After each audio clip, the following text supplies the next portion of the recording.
What's going on, guys? Blazeshadowthorn here. We're back again with another Wi-Fi battle. Same team as before. Looking over at my opponent's team, definitely very balanced with the defensive core, Mandibuzz and Chestnut. Mega Diancie looking at the team. Definitely gonna have to look out for that Chansey. The Chandelure most likely Scarfed or Specs, and then of course Tailglow Manaphy is definitely gonna be, a pain to deal with, just because, one Tail Glow, it's over 900, the special attack, so I definitely have to pay attention to that. Getting right into the battle, she's gonna be gonna be leading off with the powerful Diancie, as I'm leading off my Mega Gardevoir, my Missing Corp. Turn 1, gonna click that Mega Evolution button and just gonna Hyper Voice. I legitimately see no reason not to Hyper Voice. I mean, maybe like to Will-O-Wisp, but if it's Mega, it's gonna have Magic Bounce, so no point, really. As he decides to Mega Evolve turn 1 as well, and Diancie's gonna go for the Protect. I really feel like Mega Diancie really has to run Protect just because of the defense swaps and how frail it becomes. It normally dies the first turn it tries to Mega Evolve, so. Anyways, he's gonna pull a cheeky switch out into Chansey, obviously not fearing the fact that he can't really take a Hyper Voice too well. I switch out, fearing the fact that I don't want to take a Diamond Storm, either, or maybe a Moonblast. I'm not entirely sure which one. So, sort of like a little standoff, Rose Raid versus Chansey, as the Chansey's gonna go for a Seismic Toss. I'm gonna get up a layer of Spikes just because I want to break any potential sashes he might have on the team, and plus I want to pressure that Mandibuzz to come in and defog at some point in time, just because I really feel like that would be nice. So right here, I'm going to pull a cheeky switch back out into my Missing Corp, predicting the Mandibuzz switch into thinking that I would just set up all over him again. But he actually brings in the Diancie, which, again, predicting me to set up all over him. So switch works out in my favor, as he's going to go for that Diamond Storm that I was kind of fearing of, and I do take it, but I don't take it as well as I thought I would. I didn't really think I would take it well at all, but gonna go for that Hyper Voice that he was afraid of, and just gonna bop that Diancie, so it's pretty much like the first turn never. It was great. It was a great outcome for me. Anyways, Chandelure comes back in now. I'm really not entirely sure what this thing wants to do. I did break its potential sash. Maybe it's Scarf, maybe it's Specs. I'm not entirely sure. But anyways, it locked itself, I'm assuming that it's one of the two, locks itself in the Shadow Ball, which is good information to know. I just sort of sack it off just because I really feel like there's no real reason for me to keep it around, just because it was at such low HP. He switches out, which I kind of predict. I do predict them switch out into Mandibuzz, predicting me to set up rocks or something like that. So I ended up going for the Roar, I wanted to see what his answer to my Lava Golem was, and I see it's Mandibuzz, so I assume, okay, that's his answer for it. I don't really care. So, gonna bring out the Chansey again, and I really don't like Chansey, so I'm gonna take this opportunity to set up my Stealth Rocks, just because I know he's not gonna hard switch out into his Mandibuzz, just because he knows I have Roar. I know he's not gonna do that, and I really want the next time that Mandibuzz to come in to take a nice 25% chip damage. And this will also really pressure him to defog now, and if I can predict the defog correctly, I can get a free switch into something, which is exactly what I want. So right now, what he's going to do is he's going to switch out. He's going to go onto the Mandibuzz, like I said before, because he's really pressured to defog at this point in time. One layer of Spikes plus Stealth Rocks, not something you want to do. I kind of predict the switch, go for the Lava Plume, plus I kind of wanted to get damage off on that Chansey. End up getting the burn, which is great for me, just because any residual damage off on this Mandibuzz is residual damage, and residual damage is very nice, especially on something as annoying and bulky as a Mandibuzz. So right here, he's gonna go for that defog that I wasn't really fearing it, but I just knew it was gonna happen. So that's really fine by me. I really don't care too much. Gonna go for the Lava Plume, really hoping I can knock out this Mandibuzz, and at the range of HP that it's at, I thought maybe I could, but then the leftovers happened, and that leftovers pushed it from the point where it probably would have killed to the point where now, nah, it's not gonna kill. It lives on probably like 6%, if that, probably exactly the point that it recovered from leftovers. So anyways, Mandibuzz now starts to roost up, gets all of its HP back. I'm gonna go for another Lava Plume just because I'm really hoping for like a crit maybe at this point in time, but nah, it's doing like no damage because I'm not specially invested. I'm just the standard 252 HP, 252 defense, 6 in special attack Heatran set. But anyways, good news is though I am at full HP from our little seismic tossing with the Chansey, so I'm really happy with that. It's gonna end up going out into Chandelure, trying to get that Flash Fire boost. I end up predicting this, going for the rocks, just because I really didn't feel like the thing could do, like the Mandibuzz could do anything to me. Maybe wanted to roost, maybe not. Doesn't really matter, because that way I can actually end up maybe pressuring him to defog again and maybe get enough damage off on it. Ends up tricking me a Choice Scarf, which is fine by me. Because I'm just gonna end up roaring him out anyways. I mean, it does kind of suck because this is supposed to be more of a defensive Heatran set, but I end up roaring him out into the greatest possible thing. I end up roaring him out into the Mandibuzz. This is great because now he has no way to get rid of my entry hazards, so definitely great. Ends up going out into the Manaphy right here. And I really have nothing. I don't know what to expect from this thing. He ends up predicting me to switch out, predicting him to go for like a Scald or something. But nah, I'm gonna be real and go for the Choice Scarf Roar. Ends up paying off definitely as he tries to set up, trying to be a little cheeky and set up the a Tail Glow to try and sweep me with the Manaphy. But that's not gonna happen. I ain't gonna have none of that. End up switching out on the Chansey though, just because the Chansey is like really bulky. And I don't want to end up taking any unnecessary damage. Ends up going for the Soft Boil, probably predicting me to go for the Roar, and he wants to be at a good amount of HP, next thing that gets shuffled around. So anyways, my Scizor is pretty much my only answer to this Chansey. I really have no better answer to it. So he ends up bringing in the Manaphy on the predicted Bullet Punch, which is definitely a good play, except for the fact that I predict this and end up U-turning off, because, I mean, no one in their right mind is going to stay in on a Chansey with a freaking Scizor. I mean, it's just logic. So, pretty much the rest of this match is just me trying to kill off this Chansey. So it is a kind of a long battle-ish. It's 46 turns long, but you know, it's a really good battle because it really shows like the amount of skill and like the predictions that go into making a battle, especially something as intense as this. Tries to set up a Tail Glow as I end up going for a Layer Spike. So what I should have done was I should have went straight away for the Kick and Drain, not played around with a threat like Manaphy, because now that it's at +3, its special attack is definitely going to be able to knock me out with this Ice Beam. No threat, no problem, and I could have killed it off the Giga Drain at the range of HP that's at, just because of super effective stab, all that fun stuff. So now I have to deal with this Manaphy, and it's slowly gaining back HP. Slowly trying to creep its way back up into the green, but unfortunately for him, I do have the nice Choice Scarf Raikou, the DM Bobcats, the nice and powerful digital media Bobcats. Shout out to Eastern Florida State College digital media Bobcats. If you don't know, I'm going to be making an update video about that pretty soon, because I'm vice president of that club.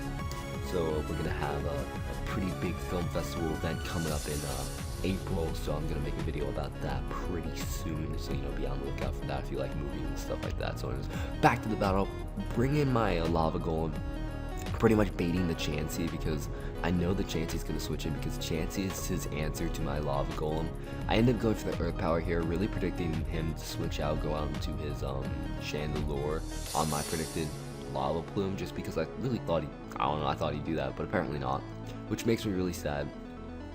Now what I'm going to do is, now that he knows I'm locked into Earth Power, I'm going to pull a cheeky double out into Sisburn, just because, once again, it is my only answer to this Chansey. Once I'm able to knock out this Chansey, I will be in a grand, fantastic position, because this Chansey really is a pretty big problem to me.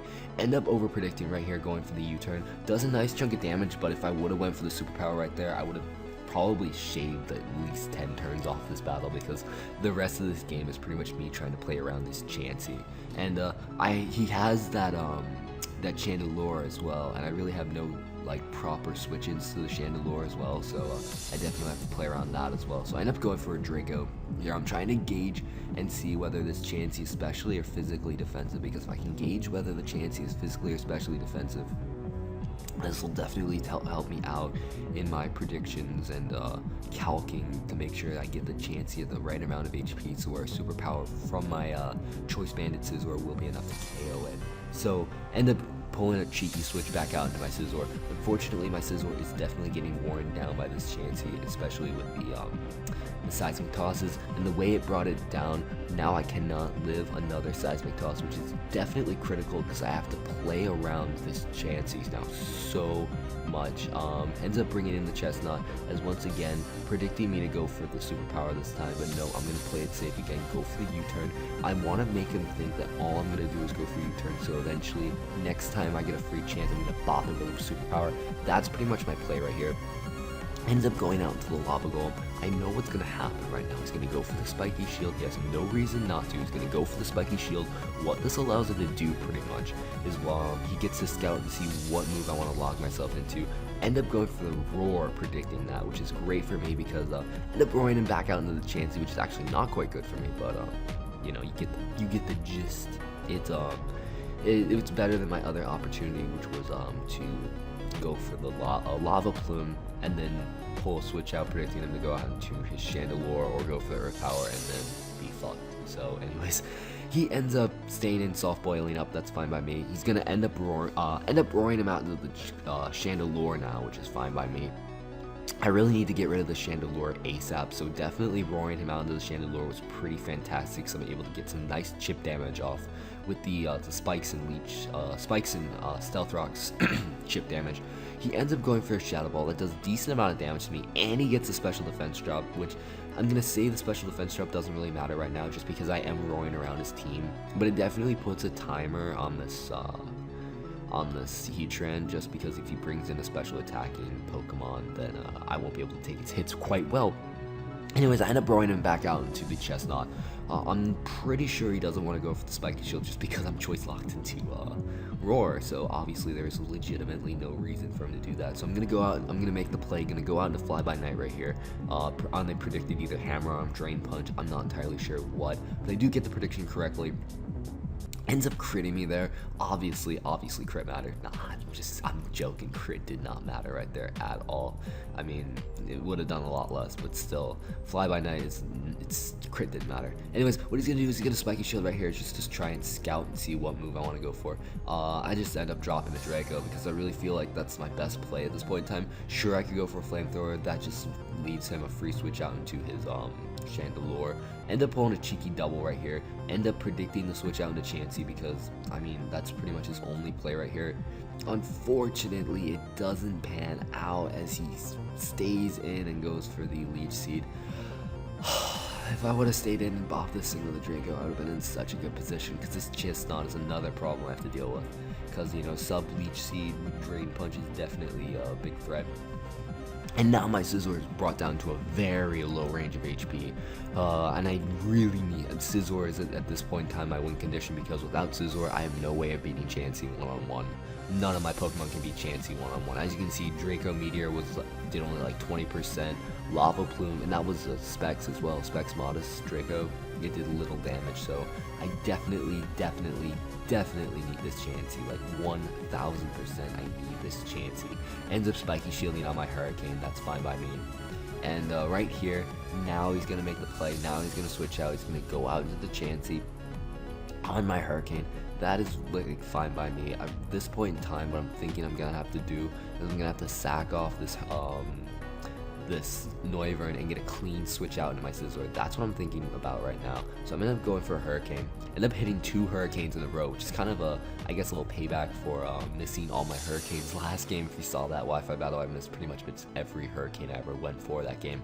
So, you know, definitely making up for that, hitting 3 Hurricanes in a row right now. Definitely on a roll with hitting all my Hurricanes as he ends up going for the Toxic, trying to weaken me down. That is fine by me. It's not really that big of a deal because, like I said before, I'm really trying to sack off this thing at this point in time.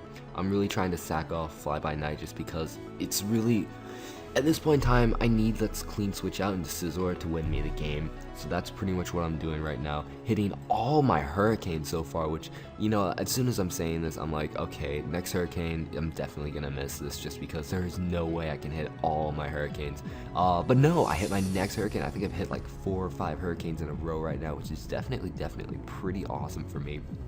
But unfortunately, all good things must eventually come to an end, as the Toxic is going to not kill me. I'm able to live on 5 HP. Gonna go for my last Hurricane, but of course, the last Hurricane I missed because can't keep the streak of 5 Hurricane hits going. That's like hitting all your Focus Blasts, which is pretty much unheard of. 70% accurate moves, all that fun stuff. Anyways, Fly By Night's gonna die now.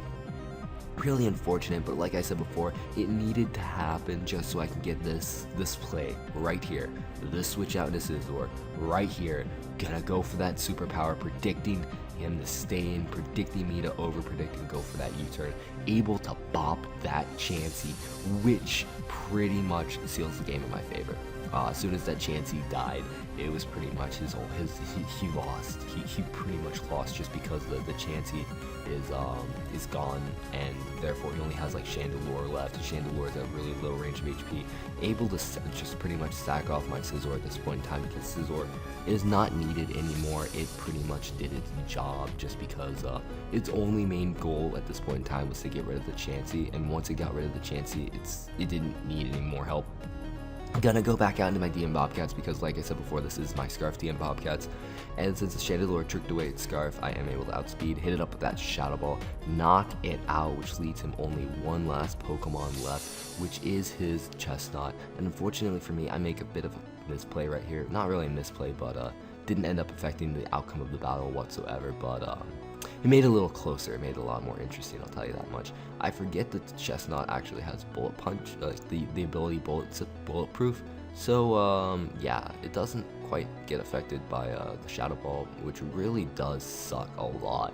And he ends up Leech Seeding me right here, which means he can pretty much start sub-Leech Seeding me to death and get set up to deal with my Heatran, which is my last Pokemon. However, I do have Heatran with the super effective Lava Plume, so I can definitely deal with this Chestnut, Chansey thingy, Mobobber. So anyways, I'm going to switch out the Lava Golem on the predicted Spiky Shield just because, for more Leech Seed recovery. Fortunately for me, that doesn't happen, but because I'm max HP, max defense, pulling in clutch with the Lava Golem, able to outspeed the Chestnut, hit it up with your boy, Lava Plume, gate the burn. Burn does not matter, I will tell you that right now, just because even if he did knock out my Lava Golem right here, which because of the burn he's not able to do, I do have Hidden Power Ice on my Raikou, which means I was able to outspeed and knock it out with the Hidden Power Ice regardless. But that will be the narrow 1-0 victory in my favor, so hopefully you enjoyed. If you did, feel free to leave a like and a comment down below. I do apologize for the somewhat long Wi-Fi battle, but it was definitely, as you can see, a great match. So yeah, thanks for watching, and I will see you all next time. Bye.